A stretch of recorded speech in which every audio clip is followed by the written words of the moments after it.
Hello kids, how are you? Are you fine? Doing great? Okay, then let's continue our exercise 13.2. Today we are going to finish our exercise 13.2. We have finished our section B. Now today we are going to finish our section C. All these sums in the section C, question number 16, 17, 18, 19 and 20 are similar to the sums that we have completed in our section. जितने भी sums इसमें हैं वो सारे हम already कर चुके हैं अपने सेक्शन बी में, right? Okay, then let's discuss this. आज फिर हम इन सबको डिस्कस करेंगे. Okay, so let's start with the first question. First question है हमारे पास, one of the side and the corresponding height of a parallelogram are 4 cm and 3 cm respectively. Find the area of the parallelogram. हमारे पास जो question है उसमें क्या है कि ये एक फिगर है. इस फिगर में आपके पास बेस है, ठीक है, और उसकी हाइट भी है. तो बेस है तो उसके कॉरस्पॉन्डिंगली हाइट ये है, ठीक है. तो हमने एरिया फाइंड करना है. तो एरिया ऑफ पैरेललोग्राम क्या होता है? एरिया ऑफ पैरेललोग्राम क्या होता है? Base into height. तो सिंपल, बेस अगर हमारा 4 सेंटीमीटर है तो हाइट हमें दी है 3, so it will be 12 centimetre, right? So that's it. ये हमारा इतना ही काम था, ठीक. नेक्स्ट सेकेंड क्वेश्चन आता है, the area of square and rectangle are equal. देखो क्वेश्चन के अकॉर्डिंग क्या है, एरिया ऑफ स्क्वायर किसके इक्वल है? एरिया ऑफ रेक्टेंगल, ठीक है.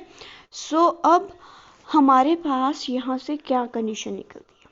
अब आगे पढ़ते हैं. इसमें क्या है, if one of the side of the square is 40 centimetre. मतलब जो स्क्वायर है हमारा, ये जो हमारा स्क्वायर है, इसकी साइड अगर हमारे पास कितनी है? 40, ठीक है. तो एरिया क्या आएगा?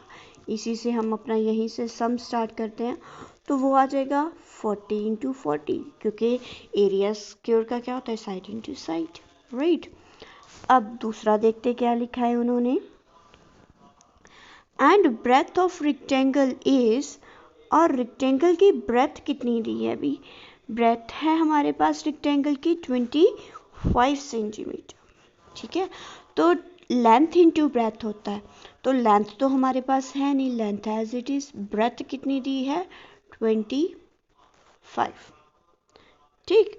अब नेक्स्ट हमने क्या करना, देखो लेंथ की वैल्यू निकालनी है. ये 25 जो है इस तरफ मल्टीप्लाई हो रहा है तो दूसरी साइड पे जाकर क्या हो जाएगा?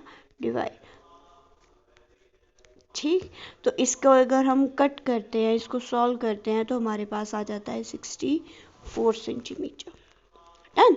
तो ये तो हमारी आ गई लेंथ. अब आगे क्या लिखा है, also find the parameter of rectangle. हमने इसमें रेक्टेंगल का पैरामीटर भी फाइंड करना है, ठीक है. तो पैरामीटर रेक्टेंगल का कैसे फाइंड करेंगे? पैरामीटर ऑफ रेक्टेंगल का फॉर्मूला क्या है? 2 times length plus breadth, right. So हम क्या करेंगे, पैरामीटर निकालने के लिए 2 times length plus breadth formula लगा लेंगे. अब लेंथ आपकी 64 सेंटीमीटर है, ब्रेथ आपकी 25 सेंटीमीटर थी, तो उसके अकॉर्डिंग आप फॉर्मूला लगाकर अपना पैरामीटर निकाल सकते हो, ठीक है. अब नेक्स्ट आता है हमारा question number 18. A 3 meter wide path runs around, outside and around a rectangle of length 125 meter and breadth 65 meter. तो इस क्वेश्चन में क्या है, आपके पास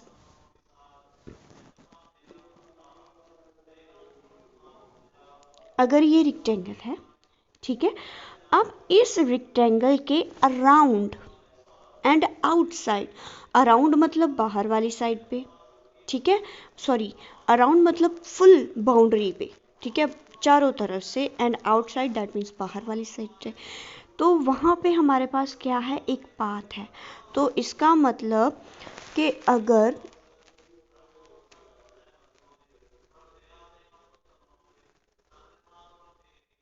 ये मेरा पाथ है, ठीक है, अंदर वाला मेरा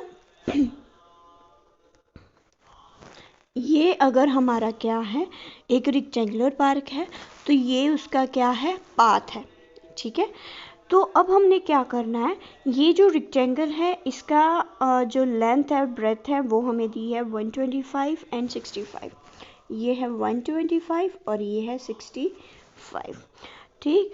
तो अब हमने फाइंड क्या करना है, एरिया ऑफ द पाथ। और एरिया ऑफ पाथ निकालने के लिए हमें क्या करना पड़ेगा, जो हमारी बड़े वाली रेक्टेंगल है, ठीक है, ये जो हमारी बड़े वाली रेक्टेंगल है, इसमें से ये छोटे वाली रेक्टेंगल का एरिया क्या कर देंगे, माइनस कर देंगे सॉरी, ठीक है। तो बड़े वाली रेक्टेंगल के एरिया से छोटे वाले रेक्टेंगल का एरिया हमने क्या कर देना है, माइनस कर देना। फाइन। सो सबसे पहले छोटे वाली जो रेक्टेंगल है उसका एरिया निकालते हैं, वो कितना आएगा, ठीक है, वो देखते हैं कि वो हमारे पास कितना आएगा। तो वो आएगा 125 को और 65 को मल्टीप्लाई करोगे, ठीक है। सो अगर आप इसको मल्टीप्लाई करते हो तो चेक करो कि आपका कितना आंसर आता है, ठीक है। तो जितना भी आंसर आएगा वो हमारा आ जाएगा एरिया ऑफ, ये है मीटर्स में, सॉरी, ठीक है, ये आएगा हमारा मीटर्स के, ठीक।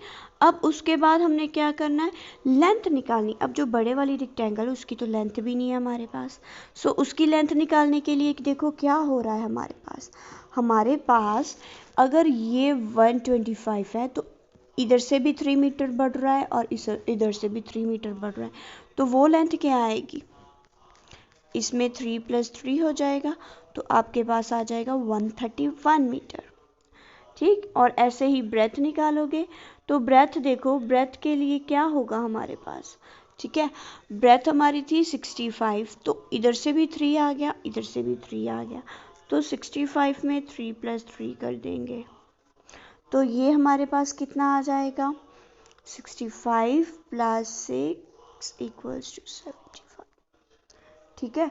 तो अब लेंथ एंड ब्रेथ फाइंड कर लेंगे, दैट मीन्स 131 एंड 71 को मल्टीप्लाई कर लोगे और जितना आंसर आएगा उसको, और ये जो आपने पार्क का निकाला था इन दोनों को माइनस कर दोगे तो आपके पास एरिया ऑफ पाथ आ जाएगा, ठीक है।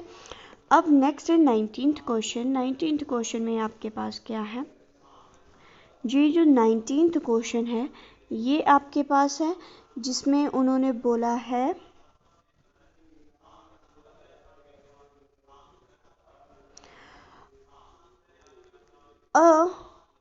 Two cross roads each of width 5 centimetre. हमारे पास 2 क्रॉस रोड्स हैं, ईच ऑफ विड्थ 5 मीटर। तो ये क्वेश्चन हम लोगों ने किया था अपने मॉडल 2 में, ठीक है, मॉडल 2 का जो था क्वेश्चन नंबर 7 था, ठीक है, वहाँ पे किया था। तो आपके पास यहाँ पे क्या है कि एक रेक्टेंगुलर पार्क है, ठीक है, अगर ये आपकी रेक्टेंगुलर पार्क है, इस रेक्टेंगुलर पार्क के अंदर 90 डिग्री पे 2 क्रॉस रोड्स हैं, ठीक है। तो मतलब वो जो रोड्स हैं एक दूसरे को कट कर रहे हैं, क्रॉस कर रहे हैं, 90 डिग्री पे क्रॉस कर रहे हैं, ठीक। So let us draw this, ठीक।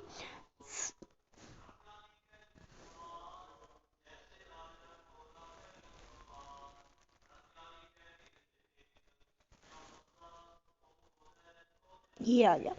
अब ऐसे ही इस साइड से बनाएंगे,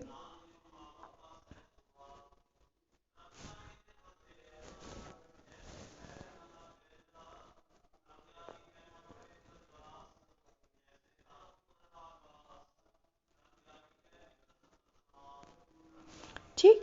ऐसे आपके पास 2 क्रॉस रोड्स आ जाएंगे। अब जो ये क्रॉस रोड्स हैं इनकी जो विड्थ है वो कितनी है, 5। ये जो है इनकी वो है 5 मीटर्स, ठीक है, ये जो है हमारे पास वो है 5 मीटर। ठीक, और ये लेंथ जो है, लेंथ इसकी कितनी है, वो है हमारे पास 70, और ब्रेथ कितनी है इसकी, वो है 50, ठीक है, 45 सॉरी। तो ये हमारे पास है 45। अब नेक्स्ट देखो, हमारे पास इसमें ये भी 5 है, ये भी 5, ये भी 5, ये भी 5, राइट। तो इसका मतलब ये जो बीच में स्क्वायर बन रहा है, ये भी, ये कितने साइड्स का है, 5 सेंटीमीटर, 5 मीटर का, ठीक है। इसकी जो साइड है वो है 5 मीटर, ईच साइड इसकी 5 मीटर की है। तो जब भी हमने ऐसा कोई क्वेश्चन करना था, हमने क्या करना था, फुल, ठीक है। अब इस केस में तो उन्होंने जस्ट क्या पूछा है आपका, find the area of roads, roads का एरिया ही फाइंड करना, हमने और कुछ नहीं करना। तो देखो रोड्स का एरिया फाइंड कर लेंगे, इसको नेमिंग दे दो, इसको मान लो ये ए है, ये बी, ये सी और ये डी, ठीक है। तो ए बी सी डी इसका एरिया फाइंड करेंगे तो क्या आएगा। अब देखो सबसे पहले इसमें क्वेश्चन आता है, हमने लेंथ फाइंड करनी है इसकी, तो ये इसकी लेंथ है ना, तो वो किसके इक्वल आ रही है, 45 के। तो मतलब फर्स्ट केस में 45 इंटू 5 हो जाएगा, ठीक। फिर नेक्स्ट हमारा क्वेश्चन आता है ये, और इसको नेम दे देते हैं ई एफ जी एच।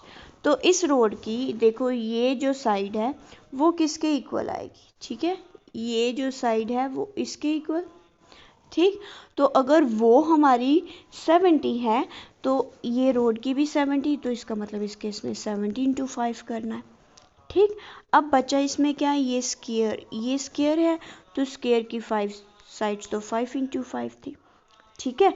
तो अब एरिया ऑफ रोड्स निकालने के लिए क्या करेंगे, इन दोनों को प्लस करके जितना आंसर आएगा उसमें से इसको माइनस कर देंगे, ठीक है। इन दोनों को प्लस करके उसमें से ये जो स्क्वायर का एरिया है उसको माइनस कर देंगे, ठीक। और जो भी आंसर आता है इसको सॉल्व करके उसको हमने क्या कर देना है, किसके साथ मल्टीप्लाई करना है, 105 के साथ, क्योंकि उन्होंने बोला है कि अगर हमने इन रोड की कंस्ट्रक्शन करनी है तो 1 मीटर स्क्वायर की अगर कॉस्ट ₹105 है तो कितनी टोटल कॉस्ट लगेगी, ठीक है।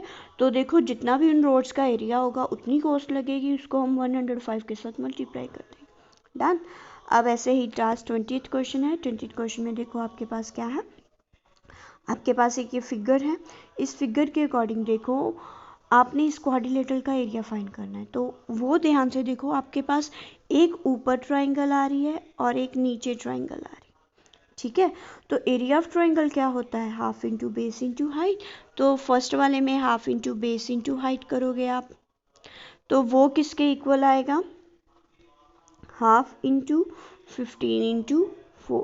इसको सॉल्व करोगे और सेकंड वाले केस में जो भी आएगा वो आएगा हाफ इंटू 15 इंटू 6, और जो भी इनके आंसर्स आते हैं उनको प्लस कर दोगे तो आपके पास इस क्वाड्रिलेटरल का एरिया आ जाएगा। Okay, that's all for today, thank you.